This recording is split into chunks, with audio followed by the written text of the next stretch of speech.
Hello and welcome to How to Login. In this video, I'm going to be teaching you how you can change the chat bubble color on Kik. So let's go ahead and start the video without wasting any more time. Open up the Kik app on your phone. What you need to do next is click on the top right hand corner of your screen.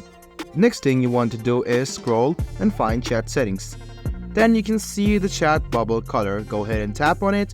And you can see some of the colors available.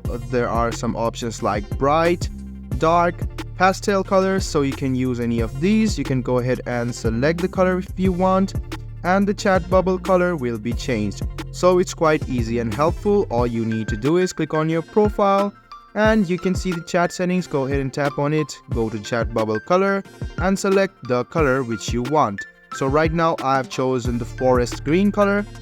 And you can go to any of your chats and you can see the bubble color of your messages being changed.